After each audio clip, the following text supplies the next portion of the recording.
10. Tal como leímos el texto de Apocalipsis 13, nosotros hoy vamos a estudiar un poquito el contexto de Apocalipsis 13, que este contexto o este capítulo del libro es crucial para lo que nosotros somos como adventistas, es crucial para todo lo que nosotros creemos y lo que somos como adventistas del séptimo día. Partamos mencionando que en Apocalipsis 13 nosotros encontramos exactamente dos bestias, ¿cierto? La primera bestia es la que surge del mar y hay otra bestia que aparece en el versículo 11 del mismo capítulo, el capítulo 13, que dice que después vi otra bestia que subía de la tierra. Así que en este contexto hay dos bestias que interactúan en esta trama que se da en el capítulo 13. Sin embargo, es preciso para las personas que no están muy interiorizadas con las profecías de la Biblia, es preciso hacer un pequeño resumen del contexto de los reinos e imperios que se mencionan en el contexto de Daniel y Apocalipsis. Recordemos que en Daniel los libros proféticos los capítulos proféticos, mejor dicho, del libro de Daniel, parten en el capítulo 2, corresponde al capítulo 7, capítulo 8 y el capítulo 11. En estos capítulos proféticos del libro de Daniel, nosotros podemos apreciar cuatro imperios, que está el imperio neobabilónico, está los medos y los persas, está Grecia, está Roma, y Roma finalmente está distribuida en dos fases, que nosotros la conocemos como la Roma imperial y como la Roma papal. Cuando nosotros hablamos de Roma papal, nosotros debemos entenderla en el contexto del libro de Daniel como el cuerno pequeño. Recuerden que en Daniel capítulo 7 aparece un cuerno pequeño, ¿verdad? Que dice que hablaba palabras contra el Altísimo y que iba a perseguir a los santos del Altísimo por tiempo y la mitad de un tiempo. Eso equivaldría más o menos a 1260 años. En el capítulo 8 también volvemos a encontrar un cuerno pequeño, y que este cuerno pequeño también encarna la fase papal del Imperio Romano. Teniendo ese contexto, ese trasfondo, nosotros volvemos al libro de Apocalipsis y encontramos básicamente estos mismos reinos o estos mismos imperios. Sin embargo, el imperio romano y el imperio, podríamos decirlo de alguna forma, el imperio del papado, se ve muy notoriamente en el contexto de las profecías del libro de Apocalipsis. El capítulo 13 del libro de Apocalipsis parte, ¿verdad?, diciendo, en el versículo 1, parte diciendo, me paré sobre la arena del mar y vi subir del mar una bestia. Yo no sé si aquí alguien tiene una versión distinta a la versión Reina Valera, no sé si alguien la puede leer, pero el texto, una versión más moderna, podría ser la nueva versión internacional o alguna otra versión, Reina Valera 95, creo que también cambia el contexto aquí de la lectura, pero dice en el texto original, en el versículo 1 del capítulo 13, dice, y se paró sobre la arena del mar. No dice, me paré sobre la arena del mar, dice, se paró sobre la arena del mar. Y nosotros entendemos eso porque el contexto en que se da esta visión del capítulo 13 sigue la narrativa que nosotros encontramos en el capítulo 12. Hay Josué, algunos intérpretes, ¿sí? Josué, mira, ¿Sí? yo la versión que tengo, la tengo en el celular, dice, y el dragón se plantó a la orilla del mar. Efectivamente, porque el contexto de lo que se está relatando acá y el idioma original dice, y se paró, literalmente y se paró. ¿Quién se paró sobre la arena del mar? Nosotros debemos entenderla en el contexto de la narrativa que nosotros vemos en el capítulo 12. ¿Y por qué se traduce en esta versión que leyó la hermana Marce? Y dice que el dragón se paró sobre la arena del mar, porque quien se para sobre la arena del mar no es Juan, sino que es el dragón. Fíjense cómo termina el capítulo 12. El capítulo 12 termina en el versículo 17, termina, entonces el dragón se llenó de ira contra la mujer y se fue a hacer guerra contra el resto de la descendencia de ella, los que guardan los mandamientos de Dios y tienen el testimonio de Jesucristo. Y el versículo 13, versículo 1, debiésemos leerlo, y el dragón se paró sobre la arena del mar, y vi subir del mar una bestia que tenía 7 cabezas y 10 cuernos. Ahora, fíjense que el contexto en que se da esta visión del capítulo 13, debemos entenderla, que es el dragón quien tiene 2 bestias en el capítulo 13. ¿Por qué? ¿De dónde viene el dragón? ¿Cuál es el origen del dragón? Fíjense, si me acompañan en la lectura del capítulo 12 y en el versículo 13, capítulo 12, versículo 13, dice, y cuando vio el dragón que había sido arrojado a la tierra, persiguió a la mujer que había dado a luz al hijo varón. ¿Cuál es el origen del dragón? El origen del dragón viene desde el cielo. Nosotros podemos leer, no lo vamos a leer todo el capítulo 12, pero si después ustedes leen todo el contexto del capítulo 12, se van a dar cuenta que el dragón es Satanás, o la serpiente antigua, como lo llaman. Y Satanás fue arrojado desde el cielo hacia la tierra, y Satanás comienza a hacer guerra contra esta mujer, y el versículo 17, tal como lo dice, y el dragón se llenó de ira contra la mujer y se fue a hacer guerra contra el resto de la descendencia de ella, los que guardan los mandamientos de Dios y tienen la fe de Jesús. Por lo tanto, el dragón tiene un origen que parten desde el cielo. Sin embargo, en el capítulo 13 vemos 2 bestias. Ya la habíamos mencionado al principio, que es una bestia que sale de la tierra y otra bestia que sale del mar. Ahora, fíjense dónde se planta el dragón. ¿Cuál es la separación entre el mar y la tierra? El dragón se planta en la arena. O sea, la arena es la separación entre el mar y la tierra. Por lo tanto, podríamos decir que el dragón hace como una especie de levanta estas 2 bestias, porque el contexto del capítulo 13 se enmarca en la escatología, en lo que sucederá al fin de los tiempos. Por lo tanto, aquí vemos algo muy interesante, que es una trinidad que se da. Y muchos comentaristas le llaman que es la trinidad demoníaca. Ahora, ya entrando de lleno un poquito en el capítulo 13, fíjense lo que dice el capítulo 2, o sea, el versículo 2, perdón, del capítulo 13. Dice, la bestia que viera semejante a un leopardo, y sus pies como de oso, y su boca como de león. Y el dragón le dio poder, y su trono y grande autoridad. La palabra trono, en el contexto del libro de Apocalipsis, siempre está relacionada con el trono del Cordero, con el trono de Dios. Solamente hay 2 partes donde la palabra trono en el libro de Apocalipsis se menciona relacionada con Satanás. Aparece en el capítulo 2 y en el versículo 13, cuando dice que yo conozco tus obras y dónde moras, en el trono de Satanás. Y aparece aquí en el versículo 2 del capítulo 13, que dice que es el trono del dragón. Por lo tanto, si nosotros leemos el capítulo 12, ya podemos entender que el dragón es Satanás. Por lo tanto, hay un trono aquí que se menciona que es el trono de Satanás. Pero, ¿cuál es el trono? O sea, ¿cuál es el significado del trono? Lo que está tratando de decir el texto es que Satanás tiene el completo dominio del mundo. Fíjense lo que dice Juan 12, versículo 31. Juan 12, versículo 31. ¿Alguien lo puede leer, por favor? Juan 12, versículo 31, para que podamos entender el contexto del trono de Satanás, o a qué se refiere al trono de Satanás. ¿Lo leo, Josué? Ya. Juan 12:31. Sí. Ahora es el juicio de este mundo. Ahora el príncipe de este mundo será echado fuera. Ya. Fíjense que Juan 12, 31 menciona que hay un príncipe de este mundo. Y ese príncipe de este mundo tiene el dominio de este mundo.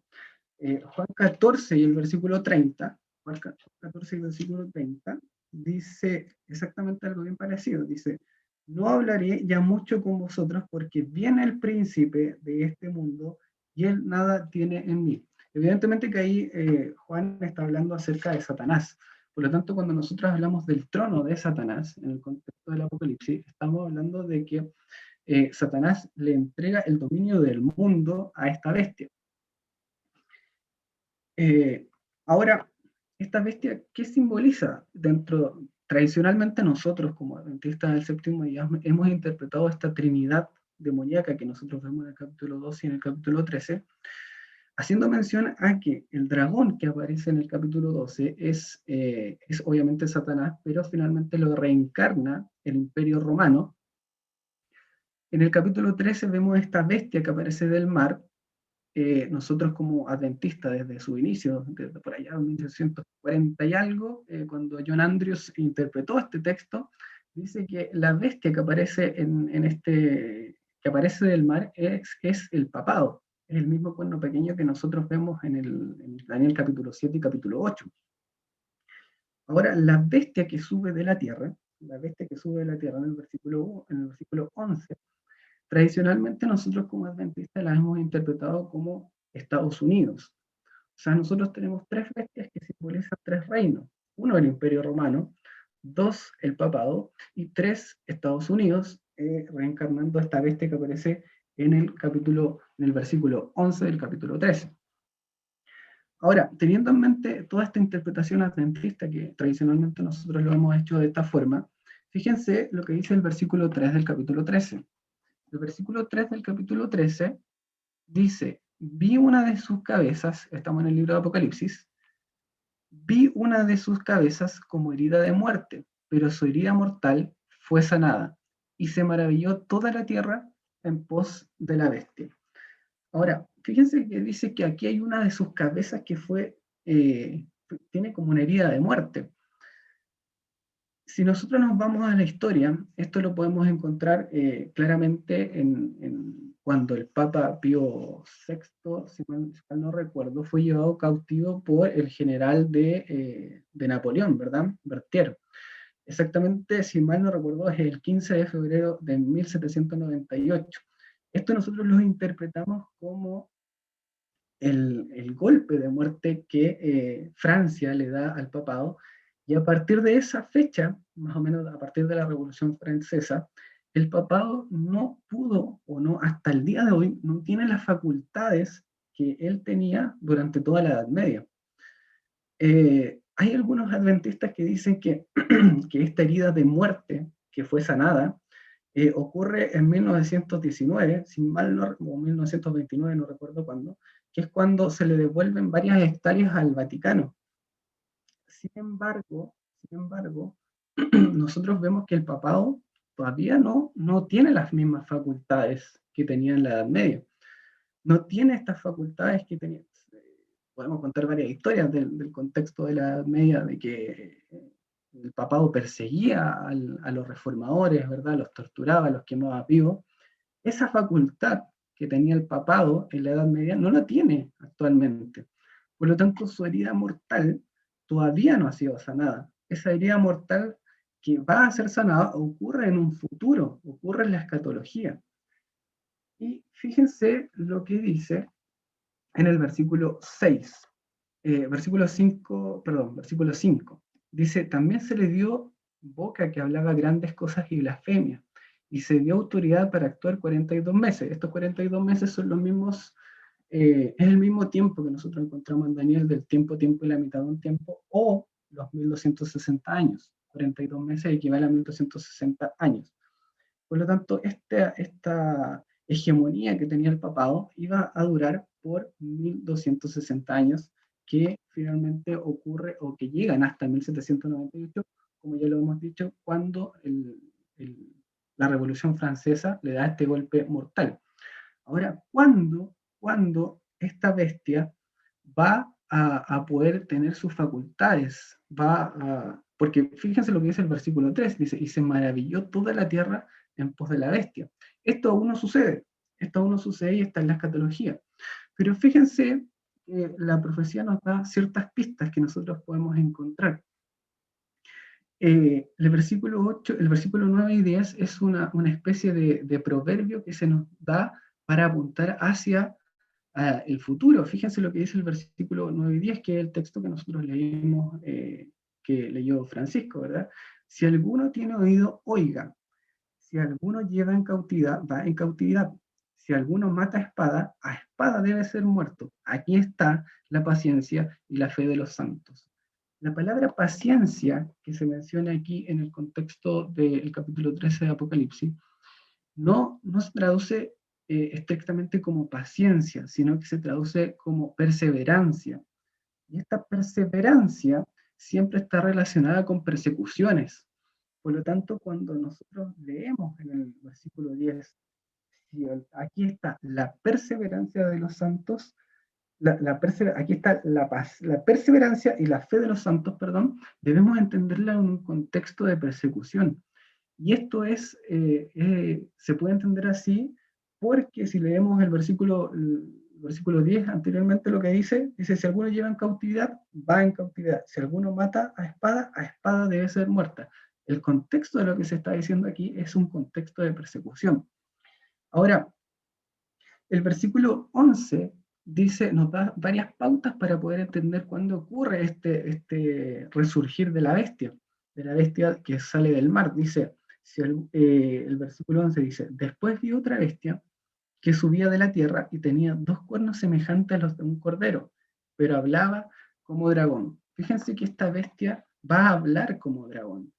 Y recordemos que el dragón era, ¿se acuerdan quién era? ¿Quién reencarnaba al dragón? El Imperio Romano, ¿verdad? Por lo tanto, esta bestia va a hablar semejante al Imperio Romano, va a tener esas facultades que tenía el Imperio Romano. Pero eso no lo vemos actualmente. Si bien es cierto, nosotros podemos ver que Estados Unidos tiene mucho poder mundial, pero no tiene el poder que antiguamente tenían estos imperios de imponer sus ideologías o sus ideas, y si no estaban de acuerdo, los mataban literalmente. Pero fíjense lo que dice el versículo 11, dice, y ejerce toda la autoridad de la primera bestia en presencia de ella, y hace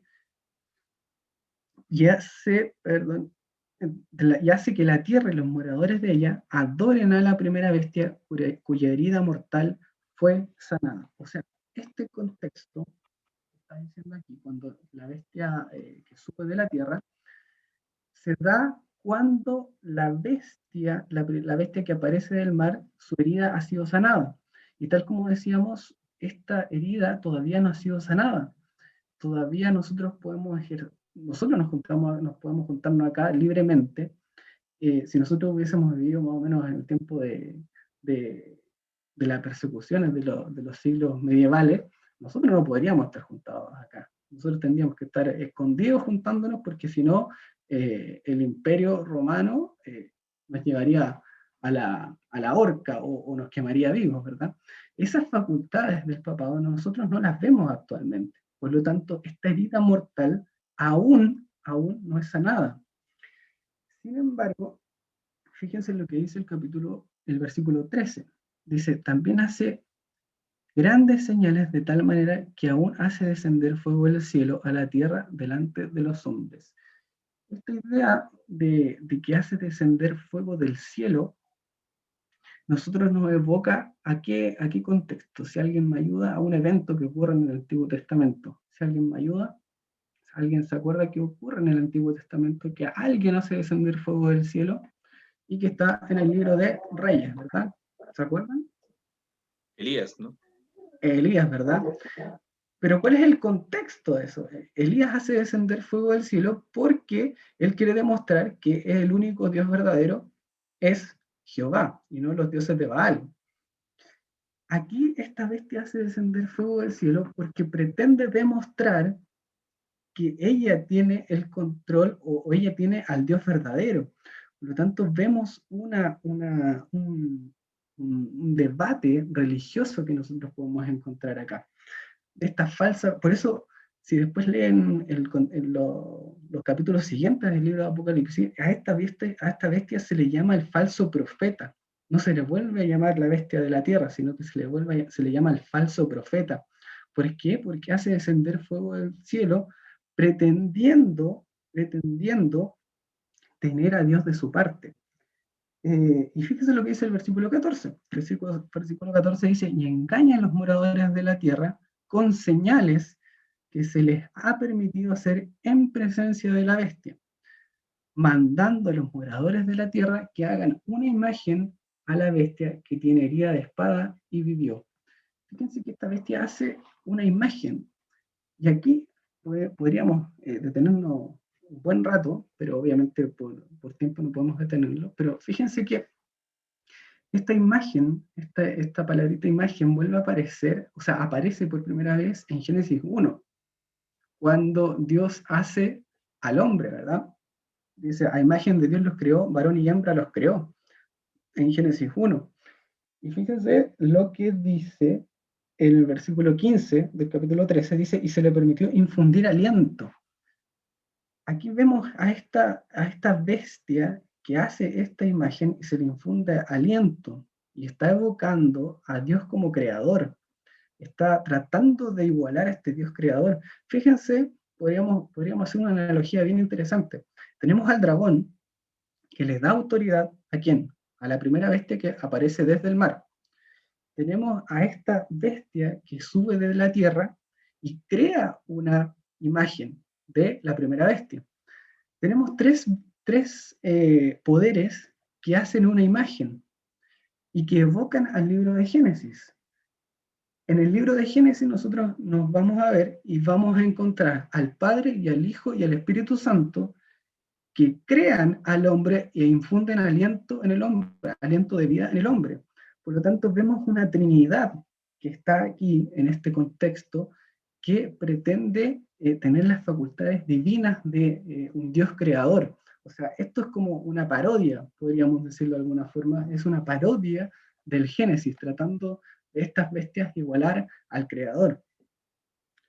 Y dice en el versículo 15, dice, y se le permitió infundir aliento a la bestia a la imagen de la bestia, para que la imagen hablase e hiciese matar a todo el que no la adorase. Y aquí volvemos a ver un contexto religioso. Es un contexto religioso el que se está dando acá. Y hacía que a todos, pequeños y grandes, ricos y pobres, libres y esclavos, se le pusiese una marca en la mano derecha o en la frente. Fíjense que esta marca en la mano derecha o en la frente nos evoca a Deuteronomio 6, versículo 8. Si nos vamos a Deuteronomio 6, versículo 8. Yo lo tengo. Ya, por favor. 6:8 dice, y las atarás como una señal en tu mano y estarán como frontales entre tus ojos. Fíjense que para los hebreos, ¿qué debía estar en sus manos y su frente? Era la ley, mis preceptos y mis estatutos, dice el texto, que ellos debían colocar en su frente y en su mano. Y esta bestia que aparece en el capítulo 13 dice que les puso una marca en su frente y en su mano. Y aquí ya vemos totalmente que todo esto es un contexto o una parodia en contra de Dios para imponer unos nuevos mandamientos. Si Dios nos manda a que pongamos sus leyes en nuestra frente y nuestras manos, y esta bestia nos pone una marca en nuestra frente y nuestras manos, evidentemente que el contexto o el trasfondo que se está desarrollando aquí son los 10 mandamientos. Y tradicionalmente, y no lo digo tradicionalmente, sino que de hecho lo dice el Espíritu de Profecía, que cuando esto ocurra, nosotros lo vamos a ver en el contexto de la ley dominical. O sea, aquí lo que está en discusión es el día sábado, más precisamente. Todo esto es un contexto religioso que se está dando, pero fíjense que también es un contexto económico, porque dice que ninguno pudiese comprar ni vender. O sea, esta lealtad que el pueblo de Dios va a tener hacia Dios, va a repercutir en la parte económica, que es muy importante entender eso. Y dice el versículo 17, fíjense lo que dice, y aquí aparece la parte económica, dice, y que ninguno pudiese comprar ni vender, sino el que tuviese la marca o el nombre de la bestia o el número de su nombre. Fíjense que aquí nosotros podemos entender que ya hay una Trinidad que intenta igualar a Dios. Fíjense que el dragón intenta igualar al Padre. La bestia, la primera bestia que surge del mar, intenta igualar a Cristo. Fíjense que la bestia también recibe una herida de muerte, pero vivió, de tal forma como que Cristo muere, pero también vivió. La bestia le da autoridad a esta bestia que recibe la herida mortal, así como el Padre le da autoridad a Cristo después de su muerte. La bestia que surge de la tierra hace mención al Espíritu Santo. El Espíritu Santo, según varios textos bíblicos, sirve para que nosotros podamos llegar a Cristo. Él solamente glorifica a Cristo, al Espíritu Santo. Y esta bestia que surge de la tierra, lo único que hace una imagen a la primera bestia. Por lo tanto, vemos toda una parodia aquí en este trasfondo que intenta ser igual a la Trinidad divina. Pero fíjense, y entendiendo ya todo esto que se va a evocar, esto todavía no sucede actualmente, pero ya sucederá muy pronto. Pero fíjense el llamado que nos hace el libro de Apocalipsis. El llamado que nos hace el libro de Apocalipsis en el capítulo 14. En el capítulo 14 y en el versículo 9. Fíjense el llamado que nos hace el mensaje del tercer ángel. Dice, y el tercer ángel, estamos en el capítulo 14, versículo 9. Y el tercer ángel lo siguió, diciendo a gran voz, si alguno adora a la bestia y a su imagen y recibe la marca en su frente o en su mano, él también beberá del vino de la ira de Dios, que ha sido vaciado puro en el cáliz de su ira, y será atormentado con fuego y azufre delante de los santos ángeles y del Cordero. Y el humo de su tormento sube por los siglos de los siglos, y no tienen reposo de día ni de noche los que adoran a la bestia y su imagen, ni nadie que reciba la marca de su nombre. Y fíjense lo que dice acá en el versículo 12, lo mismo que leímos en el capítulo 13, versículo 10. Aquí está la paciencia de los santos, los que guardan los mandamientos de Dios y la fe de Jesús. El libro de Apocalipsis nos hace un llamado a que nosotros como cristianos debemos ser fieles a Dios en el contexto de esta escatología, en el contexto de este gran conflicto que se llevará a cabo muy pronto más adelante. Y el libro de Apocalipsis nos llama a que nosotros seamos fieles a Dios, a que tengamos la fe de Jesús, y a que además guardemos los 10 mandamientos. Porque el texto dice, aquí está la paciencia y la fe de los santos, los que guardan los mandamientos de Dios y tienen la fe de Jesús. Así que el llamado de esta mañana para todos nosotros es que cuando se dé este resurgimiento o este contexto escatológico que va a suceder muy pronto, nosotros estemos tan firmes y tomados de la mano de Dios que podamos decir que aquí está la paciencia y la fe de los santos, los que guardamos nosotros los 10 mandamientos y tenemos la fe de Jesús. Hermanos, que el Señor les bendiga y que tengan un muy feliz sábado.